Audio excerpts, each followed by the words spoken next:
حیران رہ جائیں گے کہ ایک طرف ایسے گامدی جیسے سہولت کار اور شامی صاحب تو مخلص بندے ہیں بہرحال، لیکن وہ اس پراپوگنڈے سے متاثر ہوئے اور انہوں نے بڑی غلط گفتگو کی۔ میں یہ سمجھتا ہوں کہ اس سے بھی زیادہ جاہلانہ گفتگو مرزا محمد علی جہلمی نے کی ہے۔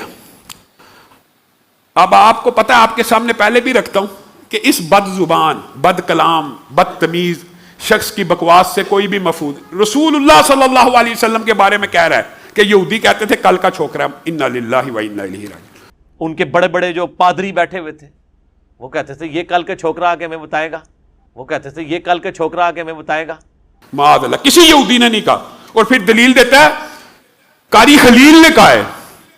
قاری خلیل کی گفتگو دلیل ہے، اور ان کا جو موقف ہے وہ اپنے موقف سے رجوع کرے۔ تو ضدی اور ہٹ درم ہے، تو اڑ گیا۔ تو اس سے پوچھا گیا کس یہودی نے کس کتاب میں لکھا ہے رسول اللہ کو؟ کوئی جواب نہیں۔ اس کی جواب یہ ہے وہ جی قاری خلیل نے کہا۔ یہ دلیل ہے، کسی یہودی نے رسول اللہ صلی اللہ علیہ وسلم کو کل کا چھوکرا نہیں کہا۔ اس سے زیادہ تلخ الفاظ کے ہوں گے، لیکن یہ الفاظ نہیں کے۔ اور تو کہتا صحابہ تو شیعی کوئی نہیں، فلاں تو شیعی کوئی نہیں، بنو امیہ ایسے ہیں، حسین تو شیعی کوئی نہیں، اور اہل تشیع کی غیرت بھی کوئی نہیں جاگی کیونکہ ان کا سہولت کار ہے۔ حسین تو شیعی کوئی نہیں، اور عقل کے اوپر پردہ ایسا ہے، اللہ تعالیٰ اس طرح کے جاہلوں کی زبان سے ایسے الفاظ ضرور ادا کرواتا ہے جو ان کے لیے باعث سے سبکی ہو جاتے ہیں۔ کہتا ہے امی اور مائیں جو ہوتی ہیں یہ کہتی ہے اپنے بچوں کو کہ ہم نے تجھے اپنا دودھ معاف نہیں کرنا، آگے ہے اتنا بد زبان۔ یعنی رسول اللہ اور صحابہ کے بعد سب سے اہم اور محترم رشتہ کون سا ہوتا ہے؟ ماں کا۔ اس کو بھی نہیں بدبخت نے بخشا۔ کہتا امی تے شاہی کوئی نہیں، اے تے اپنے چکراں جی لگے سن، دودھ نہیں بخشنا، اور دودھ بھی تو اڈا نہیں سی۔ ماں جی تسی تے شاہی کوئی نہیں، ٹھیک ہے، امی کیڑی شاہ ہے میں دودھ نہیں بخشاں گی، وہ تیرا دودھ تو ہے ہی نہیں تھا، تم تو اپنے چکروں میں تھے، اللہ نے اولاد دے دی۔ اتنی غلیظ اور گندی گفتگو کرتا ہے۔ اور اس بدبخت نے قادیانیوں کی اب سہولت کاری میں اگلا سٹیپ کراس کیا۔ وہ تو دلائل آپ پہلے ہی سن چکے ہیں کہ میرا گولڈن کوٹ ہے، فلاں ہے، فلاں ہے۔ قادیانیوں کے بارے میں اب نئی ایک پھلجڑی چھوڑی ہے کہ قادیانی بھی کلمہ گو ہیں، اور قادیانیوں کا قبلہ و کعبہ بھی وہی ہے جو مسلمانوں کا ہے۔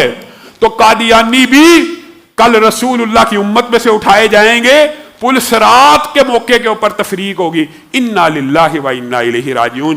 ایسا جاہل آدمی جس کا کل مبلغ علم یہ ہو، کسی کے پاس سرٹیفکیٹ نہیں ہے، بس جو کلمہ پڑھتا ہے اس کے ظاہری کلمے کا احترام ہوگا، باقی اگر وہ منافق ہے یا کوئی اور ایشو ہے وہ اللہ اور بندے کا معاملہ ہے، قیامت والے دن پولیس رات کے اوپر وہ الگ ہو جائے گا، لیکن دنیا میں آپ نے ظاہری کلمے کا احترام کرنا ہوگا۔ قادیانی نبی الاسلام کو مانتے ہیں، قرآن کو مانتے ہیں، بخاری کو مانتے ہیں، مسلم کو مانتے ہیں۔ اگر غلام احمد قادیانی صاحب نے قیامت کے دن آپ کا گریبان پکڑ لیا تو آپ کیا کریں گے؟ قادیانی بہتر ہے آپ کی نظر میں یا چشتی رسول اللہ پاک؟ ان کے پاس نہ کوئی علم غیب تھا، نہ بزرگ تھا، نہ دلوں کا حال جانتے تھے، یہ مناظرہ بھی نہیں کر سکتے قادیانیوں کے ساتھ کہ قادیانی بھی رسول اللہ کی امت میں سے اٹھائے جائیں گے۔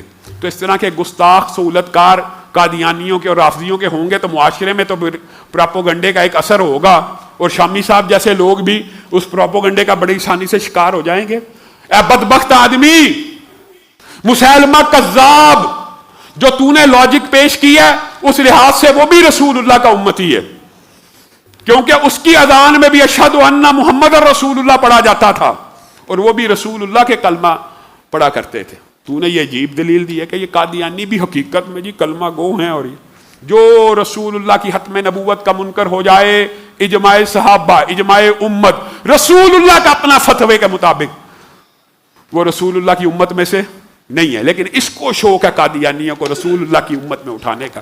اس جیسے بدبخت اور گمراہ لوگ ہر دور میں پیدا ہوتے رہے، اور ان کی حقیقت، اور یہ کنویں کے مینڈک ہوتے ہیں، اپنے کنویں کو کل کائنات سمجھتے ہیں۔ بیچاروں کی حیثیت کل یہ ہے کہ کسی مسجد میں نہ جمعہ پڑھا سکتے ہیں، نہ عوام میں پھر سکتے ہیں، باہر نکل کے دکھائے لوگ جوتے مارے۔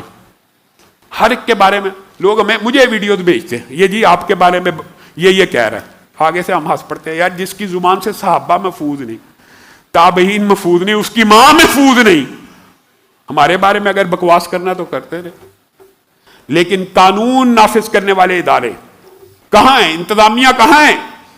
ہمارا ان سے یہ مطالبہ ہے، پہلے خطبے میں مطالبہ کیا، اگر محرم کو امن و امان سے گزارنا تو اس کا بڑا آسان نسخہ اور طریقہ ہے، جو صحابہ کی توہین کرے اس کی زبان کو کاٹ ڈالا جائے، اور جو اہل بیت کی توہین کرے اس کی زبان کو بھی کاٹ ڈالا جائے۔ اور اگر آپ یہ نہیں کر سکتے تو اس کے لیے پرچہ درج کر دیا جائے، مقدمہ درج کر دیا جائے۔ اللہ کی قسم، آپ نے امن کمیٹیوں کو آزما لیا، آپ نے ہر سسٹم آزما لیا، ایک مرتبہ یہ سسٹم 1 سال لگا کے دیکھے کہ جو توہین کرے گا پرچہ ہو جائے گا 1 منٹ کے اندر۔ تمام RPOs اپنے اپنے علاقے میں یہ سرکولر جاری کر دیں کہ کسی بھی صحابی کی توہین ہوگی پرچہ ہوگا، کسی بھی اہل بیت کی توہین ہوگی پرچہ ہوگا۔ اللہ کی قسم توہین کرنے والے بعد آ جائیں گے، لیکن نہیں، آپ نے تو امن کمیٹیاں بنائی اس لیے ہیں کہ توہین ہو جائے اور پھر جذبات کو ٹھنڈا کیا جائے۔ چلو یار رہن دیو اگلے سال تک، او یار ہن اگلے سال مجلس ہونی ہے، او بس یار مٹی پاؤ، یہ مٹی ڈالو، برداشت نہیں ہوگی۔ ہمیں امن و امان چاہیے، ہم پاکستان میں امن و امان چاہتے ہیں، ہر بندہ چاہتا امن و امان ہو، لیکن صحابہ کی توہین کی قیمت کے اوپر ہم امن و امان نہیں چاہتے۔ صحابہ کی توہین ہوگی تو مقدموں کو درج کیا جائے گا، اگر آپ نے مقدموں کو درج نہ کیا تو پھر احتجاج کیا جائے گا۔ اللہ رب العزت جو کہا گیا، جو سنا گیا، اس کو سمجھنے کی توفیق عنایت فرمائے۔ سبحان ربک رب العزت عما یصفون وسلام علی المرسلین والحمد للہ رب العالمین۔